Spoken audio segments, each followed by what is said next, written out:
Salam, salam sejahtera untuk kita semua. Perkenalkan, nama saya Ishak Sambakukun dengan NIM 2003030039, kelas A semester 3, program studi sosiologi, Fakultas Ilmu Sosial dan Politik. Di sini saya membahas buku Rational Choice Theory, Advocacy and Critique untuk memenuhi tugas teori sosiologi modern. Bab 1, metode penurunan abstraksi.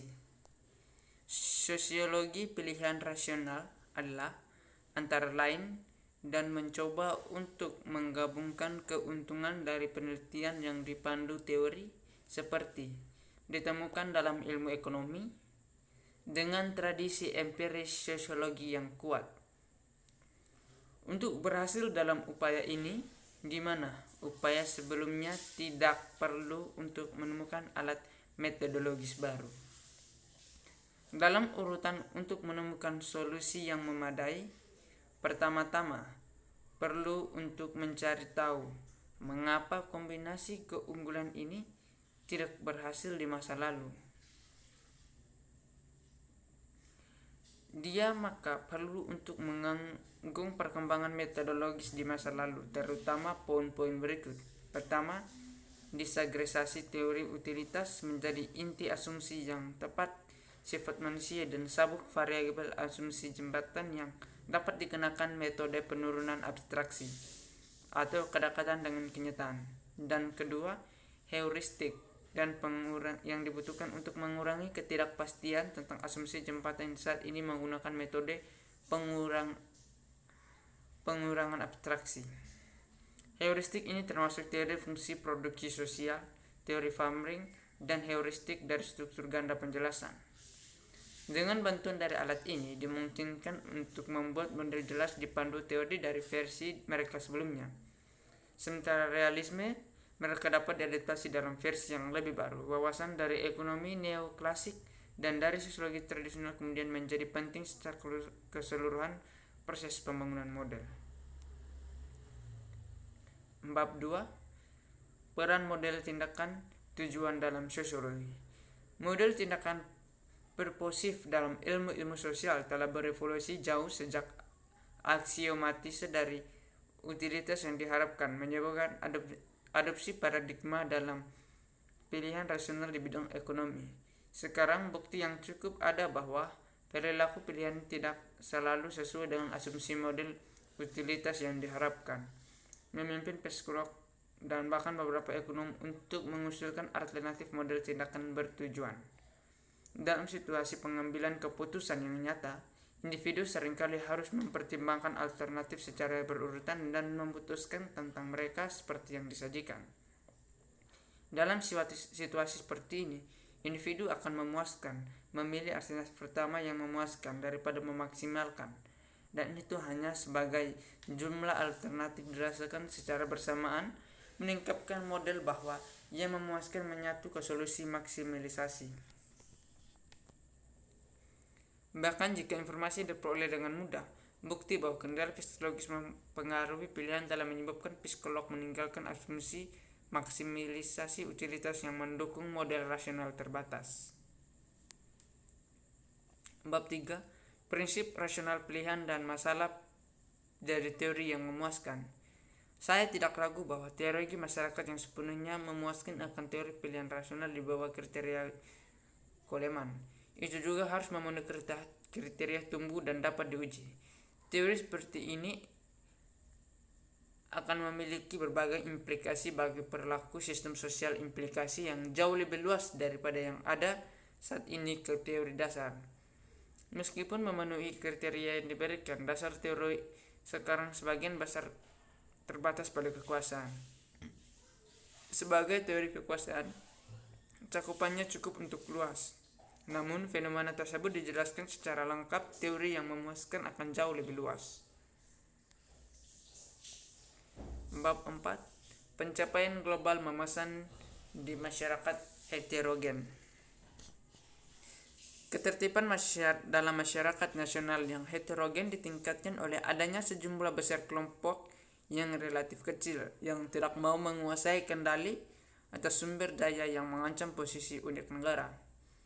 Persaingan antar kelompok untuk sumber daya dan anggota cenderung menguntungkan dari sudut pandang dari produksi tatanan global. Orientasi normatif kelompok-kelompok ini tidak penting. Semakin besar jumlah kelompok yang menarik keanggotaan mereka di pinggiran masyarakat, semakin baik. Bab 5. Rasionalitas dan emosi. Emosi secara bertahap menghilang dari sebagian besar diskusi serius tentang kondisi manusia. Bahaya ini sikap adalah bahwa itu terlalu menekankan kontrol diri dan kesadaran manusia, mengabaikan seluruh sisi perilaku manusia. Impulsif, kurangnya kesadaran, dan kehilangannya kendali. Citra tindakan manusia yang mendasari rasionalisme adalah keputusan itu mempertimbangkan berbagai pilihan dan konsekuensinya, mengambil dan tidak mengambil setiap pilihan. Meskipun di beberapa situasi gambar ini yang cocok dengan kenyataan, di banyak orang lain memang begitu, bukan? Keputusan yang penting sering dibuat secara impulsif dengan mempertimbangkan sedikit jika ada opsi yang memungkinkan, dan mempertimbangkan sedikit atau tidak ada konsekuensinya. Banyak yang paling penting dari keputusan yang dibuat individu mungkin memiliki karakter ini, seperti memilih pasangan atau karir. Keputusan kolektif juga mungkin tidak rasional. Kepanikan pasar saham, kelaparan, dan perang sering kali dimulai dengan impulsif, tidak sadar, atau perilaku yang di luar kendali. Bab 6. Rasionalitas dan kekuatan dalam sistem multilevel. Bab ini berusaha untuk memperoleh diskusi isu-isu yang diangkat oleh tantangan ini. Ini memiliki 2 poin utama. Yang pertama adalah proposalnya untuk pilihan rasional rekonstruksi makrososiologi, belum bekerja di luar pendekatan yang konsisten untuk struktur makro.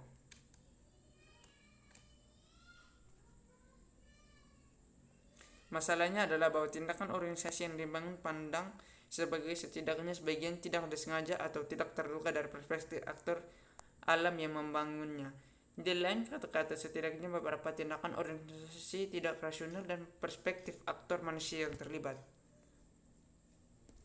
Setelah minat bergeser ke sistem yang lebih inklusif, yang berisi aktor alam dan organisasi dalam interaksi, bagaimanapun organisasi harus dipandang sebagai aktor yang rasional dan bertujuan. Teori pilihan rasional. Teori pilihan rasional adalah kemajuan yang disambut baik dalam sosiologi teori. Ini berkontribusi untuk meningkatkan kekuatan penjelasannya karena kita prihatin dengan ekonomi sosial. Kita juga dapat dengan bebas mengakui bahwa ekonomi ada di mana-mana, khususnya dalam kehidupan sosial modern kita, di mana rasionalitas ekonomi menembus hampir setiap bidang masyarakat. Untuk alasan ini, mudah untuk ahli teori pilihan rasional untuk mendemonstrasikan cara kerja pendekatan mereka dengan mengacu pada beragam fenomena sosial di luar bidang ekonomi dalam arti sempit. Mereka gagal bagaimanapun sejauh mereka mengambil demonstrasi ini untuk mewakili keseluruhan cerita kehidupan sosial. Dalam proses ini, mereka hanya mengurangi keseluruhan kompleksitas kehidupan sosial dari segi perhitungan ekonomi dan transaksi, kompleksitas masyarakat modern hingga kesederhanaan masyarakat liberal. Bab 8. Kelemahan dalam pilihan rasional teori kontribusi terhadap perbandingan riset. Ketika penegak melanggar batas integritas prosedur norma-norma yang disebutkan di atas, hukum atau kewajiban sosial bersama yang mereka menegakkan namun secara rasional tidak bisa dikatakan berkontribusi secara intrinsik ke arah perubahan sosial yang ramah. Ini tak mungkin dikatakan bahkan jika sebagian besar aktor percaya secara subjektif pada saat tertentu dan pada saat kewajiban-kewajiban ini dan pelaksanaannya yang sah. Sebaliknya, keyakinan ini dimanipulasi, dikendalikan atau dipaksa secara halus, dan karena itu mereka berkontribusi betapapun bertahapnya pada tahapan sosial yang jahat. Bab 9. Teori pilihan rasional. Teori valid sama dengan dugaan rasional tentang filsafat mekanisme yang kurang lebih laten yang dimaksudkan untuk diperhitungkan untuk peristiwa atau hubungan empiris yang membingungkan. Empiris seperti ini, fenomena sendiri bagaimanapun dijelaskan secara teoritis dalam perasaan bahwa dunia menghuni indera kita secara netral dan tata krama. Jadi, hubungan antara status sosial, ekonomi, individu, asal, dan tujuan adalah yang empiris, tetap dibangun dari teori deskriptif sebelumnya tentang status sosial, ekonomi. Jika ini berhubungan yang dianggap membingungkan, justru mengundang dugaan teori. Yang terakhir jelas bergantung pada yang pertama, dan ini dapat menjelaskan mengapa banyak tulisan teoritis dalam sosiologi tampaknya untuk disibukkan dengan mendapatkan hak mantan. Tapi kita hanya bisa temukan ketegangan dengan teori deskriptif jika itu memberi kita fakta yang transparan dan akibatnya gagal untuk lebih membingungkan kita. Bab 10. Batas pilihan rasional penjelasan. Pada akhirnya, kritik terhadap Parsons dan lainnya bahwa utilitarisme tidak dapat menjelaskan aspek-aspek penting dari kehidupan sosial berlaku sama dengan teori pilihan rasional. Untuk semua perbaikan teoritisnya yang asli pada penjelasannya yang disengaja untuk ilmu sosial. Pada waktu persamaan, teori pilihan rasional telah menunjukkan kepada kita bagaimana bertahan dengan minimal dan asumsi yang dapat diformalkan, dan mengapa teori rasionalitas sempit cukup untuk kasus-kasus tertentu. Tapi, batas penjelasannya menunjukkan bahwa itu adalah teori tindakan sosial yang tidak lengkap dan tidak tetap vital hanya dengan memasukkan teori-teori lain di tingkat penjelasan. Teori pilihan rasional itu sendiri harus tetap ada sempit dan ekonomis dalam sosiologi jika ingin mempertahankan kekuatan penjelas. Terima kasih. Sekian hasil review dari saya. Jika ada kesalahan dalam hasil review ini, dari dalam hati saya minta maaf yang sebesar-besarnya. Sekian dan terima kasih.